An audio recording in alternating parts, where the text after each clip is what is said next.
As we are going through a 5x5 strength workout. This is gonna take 25 minutes. We are doing an every minute, on the minute workout, meaning that every time our clocks re-up on the minute, we go through 5 reps. We're gonna be going through kettlebell swings, which will be 10 reps because it's a little bit light for us, unless you're gonna do double bell. That should be fine too, we can do double bell. We're gonna go through an overhead press, a squat, a row, and a single leg deadlift. So we're gonna get full body, all compound movements. It's a very efficient way to go through all this. 5 reps in a serial fashion, meaning we're gonna do only one exercise. So we're gonna start with kettlebell swings, 5 reps of double swings for 5 sets. So whatever remains of your minute, so if it takes me 15 seconds to do these 5 swings, I will then have 45 seconds of rest. This is a great way to go. You can even do these things up to 40 seconds with 20 seconds of rest, but that might be a little bit exhausting. So here we go. First set. You wanna make sure that you keep your back straight. The bell's nice and high towards your hips. I think I might have just done 6, and that's cool. So what we have is about 45 seconds of rest. It's a great thing. So I love the 5x5 concept because it takes 25 minutes and you're done. You can pick any 5 exercises, go through 5 sets, a couple times a week, and that lands you within what research has shown to be a great set range for your week to develop strength, size, fat loss, all this stuff. The roughly 6, I think it's up to like 15 or 20 sets of exercises has been shown to be beneficial for all these things. But hypertrophy is, its sweet spot, I believe, is 6 to 10 sets of reps. In the set schemes, here we go. We got our second set coming up with swings. Nice and locked out at the top. Bells make it to about your shoulder height. And down. I'm gonna do the next set from the side so you guys can kind of see my form, see what we're talking with. Oh, that was a pretty quick set, still have 45 seconds. Yeah, so as far as hypertrophy goes, we're trying to build some size and some mass. To stimulate that, we want to be sitting somewhere at about, I think, 6 to 15 sets, if I recall, actually. I think the Huberman Lab podcast actually talks about this. That's a good resource. For this specific topic, I have some issues with this other stuff, but that's okay. So we have about 15 seconds left. We're going to go for our third set. I'm going to kind of show you guys from the side. I kind of get a lot of shit for working out my bare feet, but quick feet are happy feet. And also, if your technique is good and you're being safe, you're not going to put these bells near your feet. Here we go, round 3.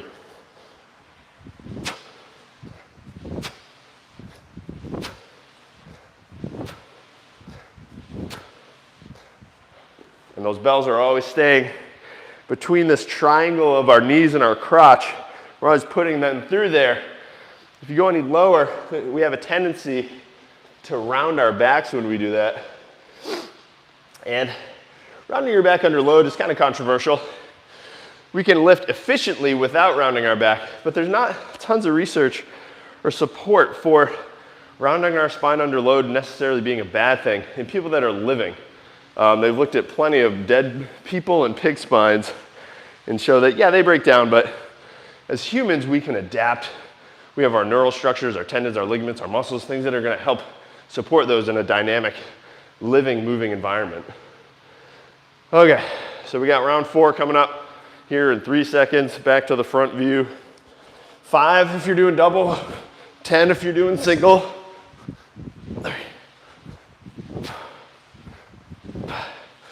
Great, and then we got one more round left. A great way to start your day, to end your day. Some kettlebell cardio, so we can get some strength work in. We can keep our heart rates elevated too. I had to take my watch off because the bell hits it, but I know that when I do this in the past, I get about 350 calories for my size, keep my heart rate up at about the 125 range, which is pretty solid for 25 minutes of not having to run and get some strength work in. Whew. And even with this these sets of 5, we can also still stimulate hypertrophy. Now I say stimulate because it just kind of kicks off things. We grow by eating. We shrink by reducing our calories or whatever. We lose weight by reducing our calories and burning more. Here we go, last set. We'll get back to that.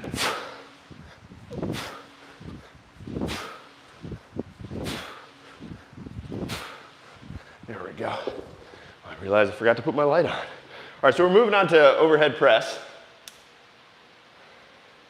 There we go. So we're moving on to overhead press.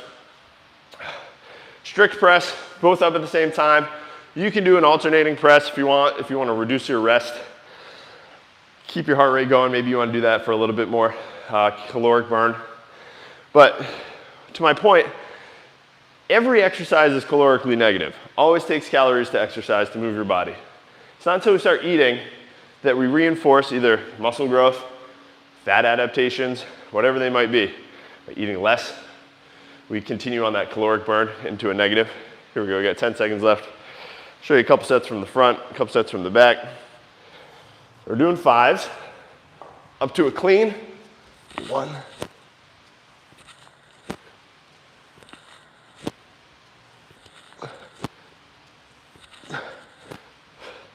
You'll see that as I press, my forearms are staying vertical. I'm coming out to the side a little bit and up through a path of my shoulder joint called scaption. If I were to just press straight ahead, you might get a little bit of discomfort in the front of your shoulder. If I were to press directly up to the side, it's really stressful. We might go into our neck a little bit more. But that scaption move tends to be really friendly to people's shoulders. A lot of people think it looks like what's known as an Arnold press, where you come from together and out to the side. And that's a great teaching tool for military or overhead press. Ooh, this is good. Had a long weekend away, so it's nice to get back in here, kind of do my thing. Ate a lot, drank a lot, spent a lot of great time with friends and family, so it was wonderful. Set 2 coming up.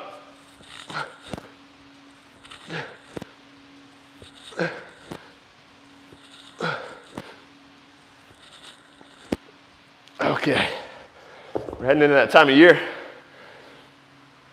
where we're going to be doing a lot of eating, a lot of drinking. Some people, like last year, I said, okay, this is the perfect time to use all those extra calories I'm going to be eating and throw on some muscle. I put on about 12 pounds, some of it muscle, some of it not, last year during the holidays. I've kind of been fluctuating all year, up and down, as I run more, as I train a little more, as I work on my deadlift or my squat. It's always good to have a little bit more muscle to help that stuff out. So we're coming up on round 3. So once again, I'll show you from the side here. So the clean tends to be the hardest part of any of this stuff. So the most technical move here. Here we go, round 3. Up to the hips, nice and tight in the glutes.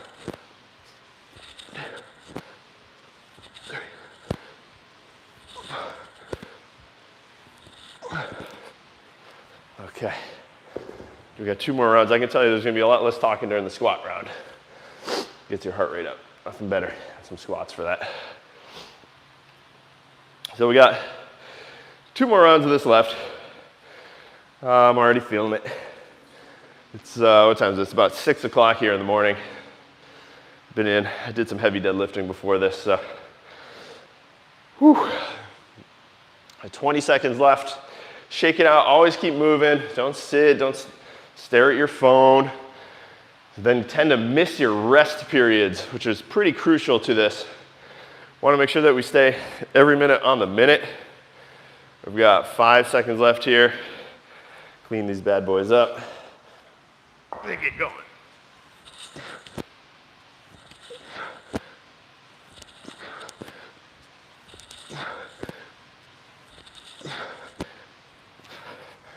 These are pretty much the basics, the top tier of the kettlebell movements. We have a swing or a deadlift, which we're going to come back to a little bit later. We're going to do single leg deadlifts, which is a hip hinge movement where your hips mostly move. We have squatting, where your hips and knees move evenly.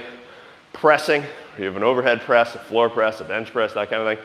And pulling, so a pull-up or a row. Can't do pull-up. Well, we can hang a kettlebell from our hips and do some pulling up, but that's not the actual implement of the movement. And then we have carries. So we're not going to do any carries today, but carries are very effective at building up your work capacity. You just do farmer's carries or rack carries, overhead carries too. Here we go, 5th round coming up. All those things are amazing tools, but these are the basic movements, okay? These are the top tier, bilateral, double bell movement. All right, you're trying your best to get that full lockout at the top. If you're struggling to get military press, maybe we have to work a little bit more on your shoulder mobility, your chest mobility, upper back mobility. And then maybe we just stick with a floor press or a chest press for a little while you build that up.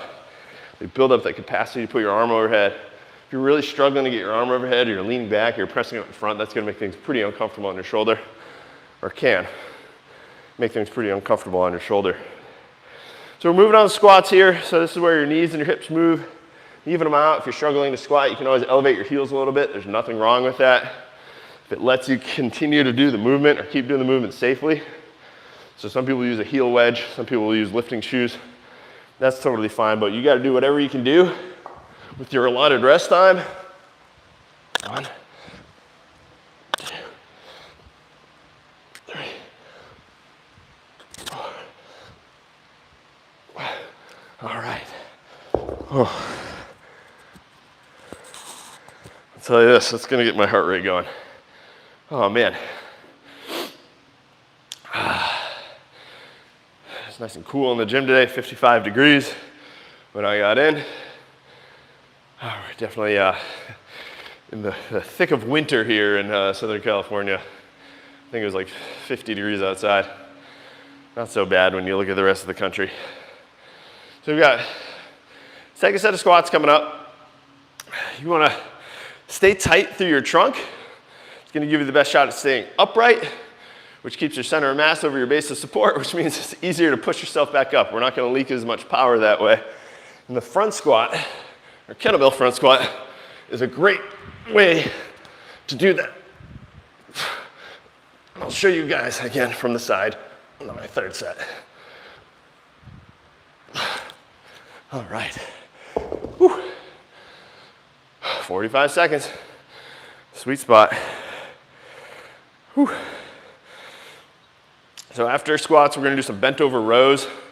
We can do this in an alternating style, or you can do it both at the same time. One will tax your back a lot more. That'd be the one where you're doing both at the same time. But so we have our third set of squats coming up. And with squatting, in the same family of squats, we have lunges too. So you can do front squats, lunges, pistol squats, box squats, all these things. There's a million different variations. These are just the top tip of the iceberg things. The most common ones. Here we go. Third set. From the side, you'll see my torso stays somewhat upright over my legs.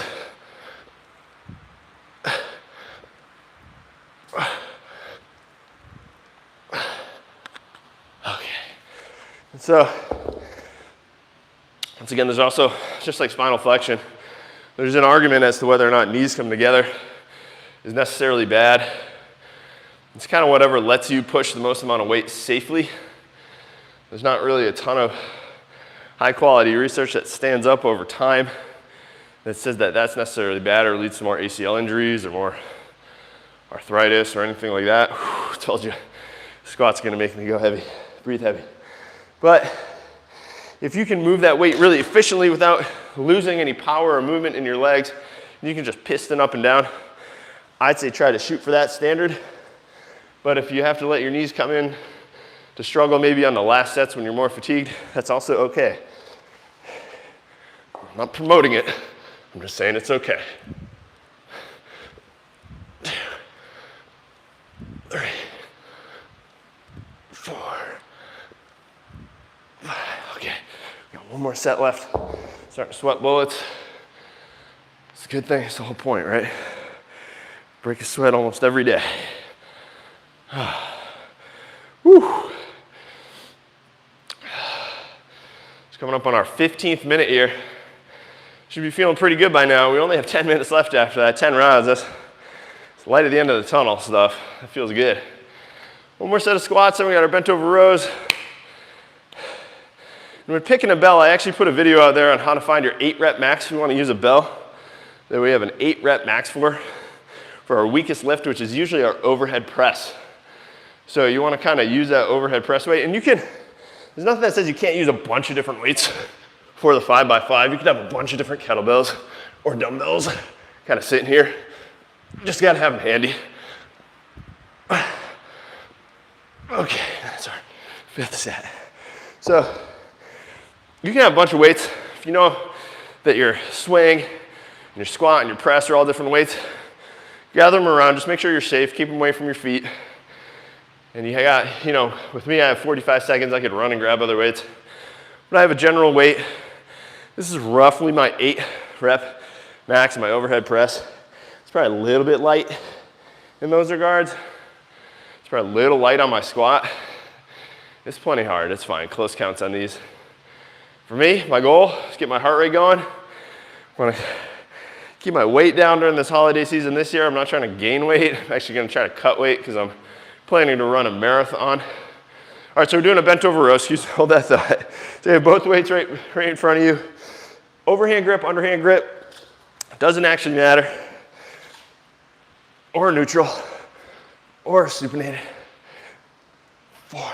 Now I'm going to show you my second set from the side on this one, just because I feel like it's pretty important. You want to make sure you have a nice long spine. Hips are back like you're at the bottom of your deadlift. And you're pulling your elbows kind of up, but also back. We're going to get a little bit more lat engagement that way, supposedly. If you're coming straight up towards the ceiling, that's fine too. You're going to work a little bit more mid-back rhomboid traps, stuff between your shoulder blades. You got 25 seconds left till round 2. Yeah, so I believe I have a bib for the Boston Marathon. Being an East Coast boy, going to school in Massachusetts, I think that I'm going to try to do that, take advantage of that if I still have it available to me. So I don't want to run that at 195, 200 pounds. I want to get down about 10 pounds. So today starts that journey. Not really today, but here we go. Oh, I said from the side. 2, 3, 4. And 1 extra. Okay, so you see, elbows backing up, back was straight. I'm not standing up as I do this. We got 3 rounds left. So I'm not standing up as I go, trying to maintain that height in my head. I don't want to necessarily be going up and down.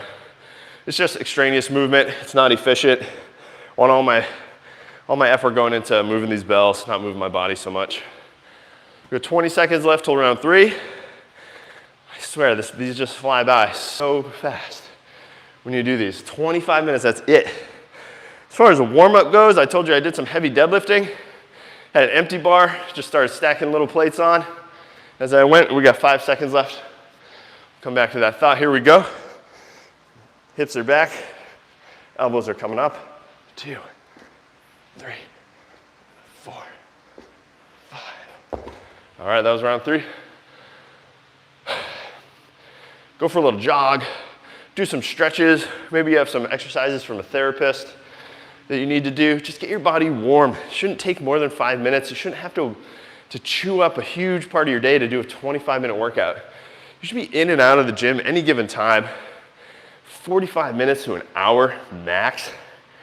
If you have a strict program, you're a power lifter, that's gonna be pushed a lot longer. But general population, guys, all we need is 30 minutes 3 times a week, really. Go out and do some walking the other days, or running, or jogging, or biking, or hiking, or whatever it is. Move your body outside the gym. Get on the treadmill, get on the bike if it's cold. All right, we got 5 seconds. We got our 4th set coming up. 2, 1.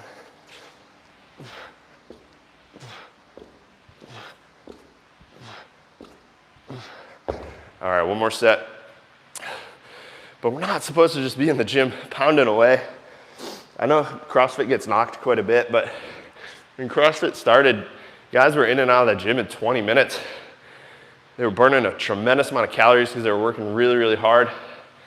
You don't always need to work that hard, but you don't need to work as long as most people do either. There's a reason we dread the gym, is because we spend way too much time in it.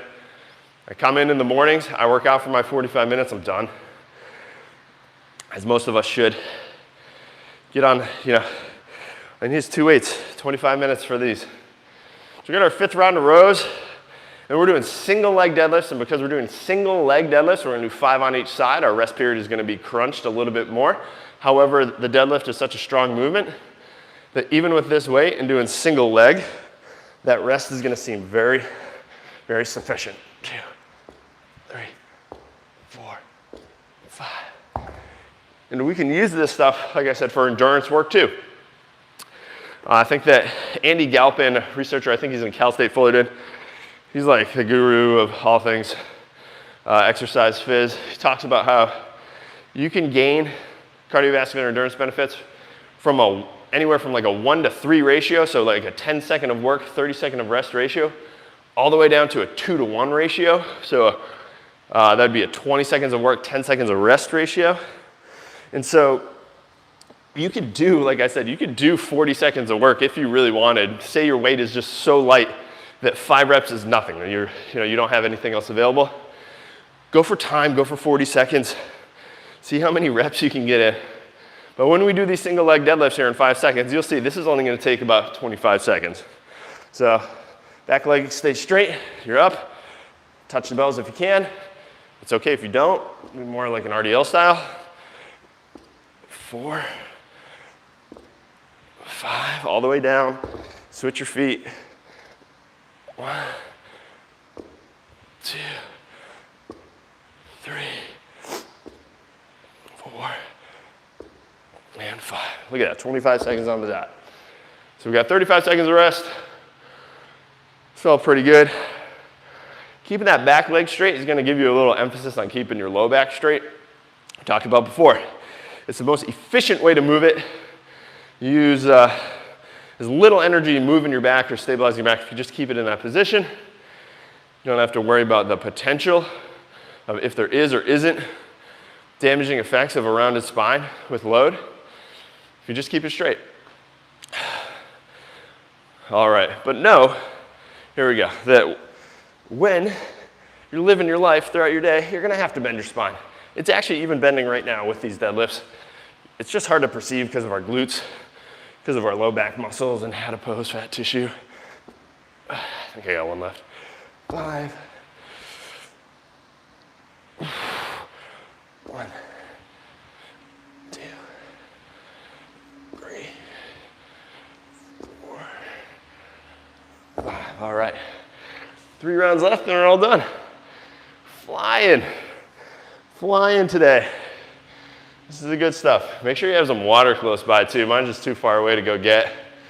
I don't want to jump off screen. Whew.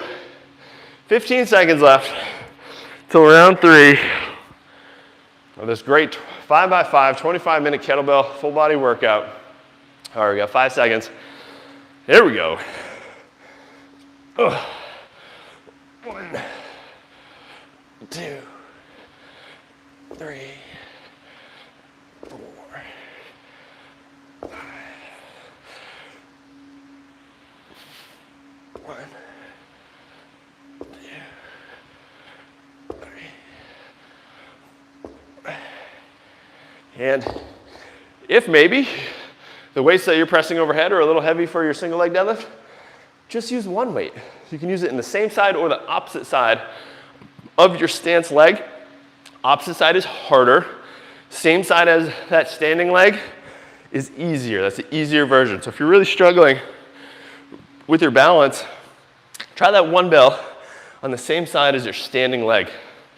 That could definitely help you out. All right, we got 2 rounds left, 5 seconds till we go. Round 4, here it is, 3, 2, 1. 2, 3, 4, 5. 1.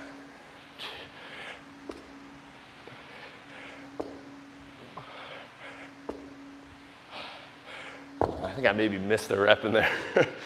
My apologies. I'll put it in the bank for next time. We got 1 round left and we're all done. It's an awesome 25 minutes. You can see my shirt. All pain, no gains. That's usually what it feels like for me and a lot of my friends. Constantly working out, just trying so hard, meet our goals, and it never seems like we get there, but eventually we do. All right, so I got 10 seconds left. One more round, and then our 25 minutes of fun are up. Here we go. 3, 2, 1. No missed reps. 1, 2, 3, 4, 5. I think I gave you an extra one on that one. Here we go. All right. 1, 2, 3, 4. All right, guys. So if you ever have any questions, please never hesitate to reach out. You can find me in my comment section. I get back, I answer all comments. Make sure to like and subscribe, share with your friends if you found this helpful.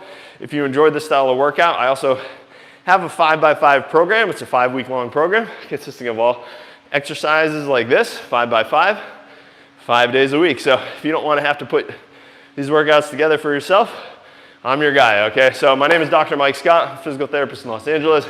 I'm here to help you with your strength and your rehab needs. I really enjoyed this today. Thanks for joining me. Let me know if you have any questions. Remember to smash that subscribe button. Helps directly get this content to you. So thanks again. Have a great week.